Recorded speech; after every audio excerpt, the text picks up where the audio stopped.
12 মেত NDA চৰকাৰত তৃতীয়বাৰৰ বাবে শপত গ্ৰহণ কৰিব আৰু ইতিমধ্যে খানাপাৰা পশু চিকিৎসা মহাবিদ্যালয় খেলপথাৰত তীব্ৰ প্ৰস্তুতি হৈছে আৰু বিশাল মঞ্চ নিৰ্মাণ কৰি থকা হৈছে। নিৰাপত্তাৰ দিশটো তন্নতন্নকৈ পৰীক্ষা কৰিছে SPGৰ দল আহি আৰু আজিৰ প্ৰায় SPGৰ নিৰীক্ষণত থাকিব খানাপাৰা অসম পশু চিকিৎসা মহাবিদ্যালয় খেলপথাৰ।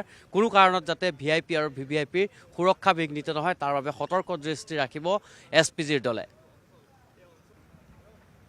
NDA চৰকাৰৰ তৃতীয়বাৰৰ বাবে শপত গ্ৰহণ অনুষ্ঠান অনুষ্ঠিত হ'ব খানাপাৰা অসম ৰাজ্যিক পশু চিকিৎসা মহাবিদ্যালয় খেলপথাৰত আৰু ইতিমধ্যে তাৰে প্ৰস্তুতি তুংগত হৈ উঠিছে আৰু কিছু সময়ৰ পূৰ্বে ইয়াত SPGৰ এটা দল আহি উপস্থিত হৈছে। যিহেতু প্ৰধানমন্ত্ৰী আগমন হ'ব আৰু কেন্দ্ৰৰ কেইবাগৰাকী মন্ত্ৰী আহিব, বিজেপিৰ কেন্দ্ৰীয় সভাপতি নীতিন নবীন ডাঙৰীয়াকে ধৰি বিজেপিৰ বহুকেইজন জ্যেষ্ঠ কাৰ্যকৰ্তা উপস্থিত থাকিব।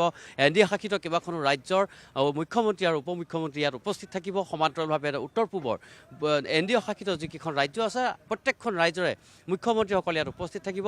গতিকে নিৰাপত্তা ব্যৱস্থা যথেষ্ট কটকটীয়া কৰি তোলা হৈছে আৰু আজিৰ প্ৰায় খানাপাৰা অসম ৰাজ্যিক পশু চিকিৎসা মহাবিদ্যালয় খেলপথাৰৰ এই খেলপথাৰখন নিৰাপত্তাৰ দৃষ্টি নিৰীক্ষণ কৰিব SPGৰ দলে। যিহেতু প্ৰধানমন্ত্ৰীৰ আগমন হ'ব, VVIPৰ আগমন হ'ব, গতিকে ইয়াৰ নিৰাপত্তাৰ ক্ষেত্ৰত যাতে কোনো ধৰণৰ সুৰক্ষা ৰৈ নাযায় তাৰ বাবে SPGয়ে সম্পূৰ্ণ নিৰাপত্তাৰ দায়িত্ব গ্ৰহণ কৰিছে আৰু তেওঁলোকে প্ৰত্যেকটো দিশ ইয়াৰ চোৱা চিতা কৰিব। সমান্তৰালভাৱে CCTVৰ নিৰীক্ষণত থাকিব খানাপাৰাৰ এই খেলপথাৰ।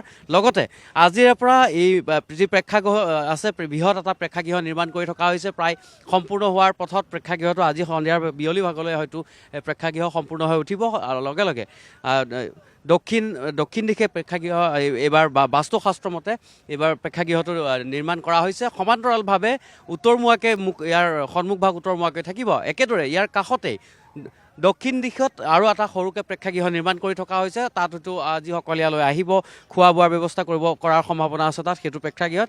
একেদৰে এইবাৰ 2 লক্ষাধিক লোক সমবেত হ'ব পৰাকৈ প্ৰেক্ষাগৃহটো নিৰ্মাণ কৰা হৈছে। যিহেতু ৰাজ্যৰ প্ৰত্যেকখন জিলাৰ পৰা মণ্ডল আৰু বুথ কমিটিৰ বিষয়ববীয়াকে ধৰি বিজেপিৰ যিসকল কৰ্মকৰ্তা আছে বা যিসকল শুভাকাংক্ষী আছে সদস্য আছে সকলো আহিব।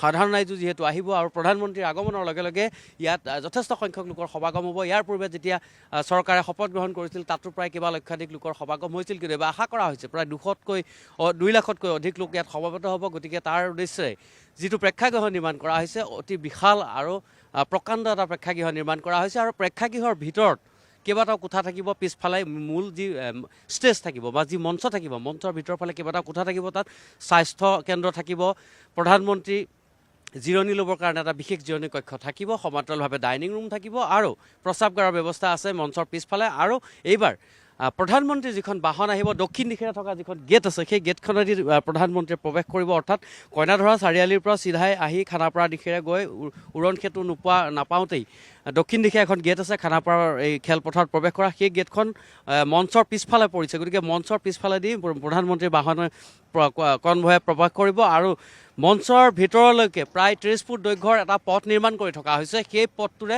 মঞ্চৰ ভিতৰলৈকে প্ৰধানমন্ত্ৰীৰ যিখন বাহন আছে সেই বাহনখন ভিতৰলৈকে প্ৰৱেশ কৰা হ'ব আৰু তাৰপিছত মঞ্চলৈ উঠি যাব প্ৰধানমন্ত্ৰী। গতিকে এই যি প্ৰেক্ষাগৃহ নিৰ্মাণ কৰি থকা হৈছে ইয়াৰ নিৰাপত্তাৰ ক্ষেত্ৰত যাতে কোনো ধৰণৰ অসুবিধা নহয় অসম আৰক্ষীয়েও নিৰীক্ষণ কৰি আছে আৰু আজিৰ পৰা যিহেতু SPGয়ে নিৰীক্ষণ কৰিব আৰু এতিয়া এই মুহূৰ্তত SPGৰ এটা দল আহি নিৰাপত্তাৰ দিশসমূহ পৰীক্ষা কৰিছে তেওঁলোকে আৰু আজিৰ পৰা তেওঁলোকৰ নিৰীক্ষণত থাকিব যাতে কোনো ধৰণৰ নিৰাপত্তাৰ ক্ষেত্ৰত ত্ৰুটি ৰৈ নাযায়। VIP VVIPসকলৰ যাতে নিৰাপত্তা বিঘ্নিত নহয় তাৰ বাবে প্ৰতিটো ক্ষেত্ৰতে দৃষ্টি নিক্ষেপ ৰাখিব আৰু লগতে CCTV মনিটৰ কৰা হ'ব প্ৰত্যেকটো দিশ।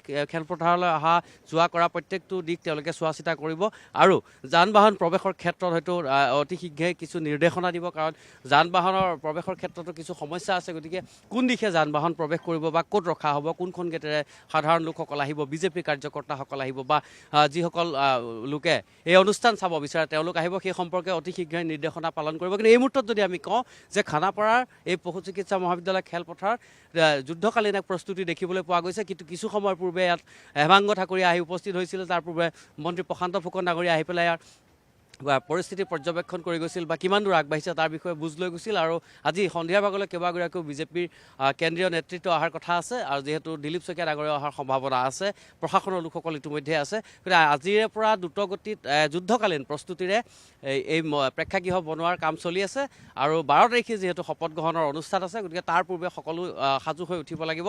সেই উদ্দেশ্যৰে প্ৰত্যেকজন বিজেপিৰ কাৰ্যকৰ্তা প্ৰশাসনৰ লোক সকলোৱে ইয়াত নিৰবিচ্ছিন্নভাৱে ধাৰাবাহিকভাৱে তেওঁলোকে ইয়াৰ কাম কাজ পৰ্যবেক্ষণ কৰি আছে।